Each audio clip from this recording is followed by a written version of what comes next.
Malgré une reprise progressive de l'activité, les marchés intègrent désormais le risque d'une deuxième vague de contamination au Covid-19. Résultat, la bourse de Paris, dans le sillage des marchés américains, hésite sur la direction à prendre.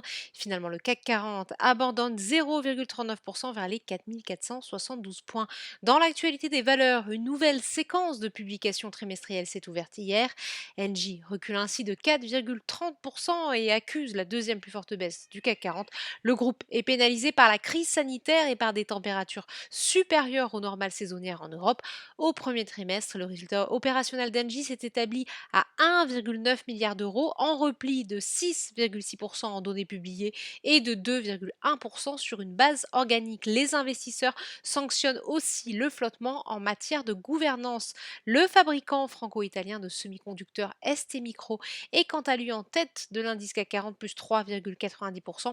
Les investisseurs semblent une nouvelle fois saluer la résilience dont le groupe a fait preuve au premier trimestre. En outre, Sanofi est toujours protégé par son statut de valeur défensive et progresse de 2,35%.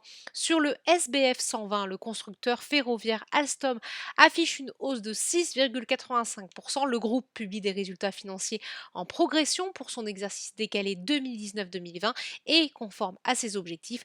Par ailleurs, Alstom annonce que la crise aura un impact négatif sur les prises de commandes et renonce au versement du dividende pour 2020. Iliad progresse également plus 4,05%. La maison mère de l'opérateur Free laisse inchangés ses objectifs à court et long terme, précisant que l'impact du Covid-19 est limité au premier trimestre avec un chiffre d'affaires en hausse de 6,9%.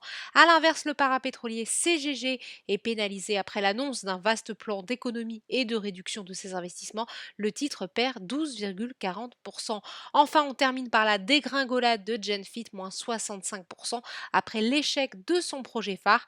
La biotech a en effet annoncé hier soir des résultats très décevants dans le cadre d'une étude clinique de phase 3 de son traitement de la maladie du foie gras humain. Voilà, c'est tout pour ce soir. N'oubliez pas toute l'actualité économique et financière et sur Boursorama. À demain.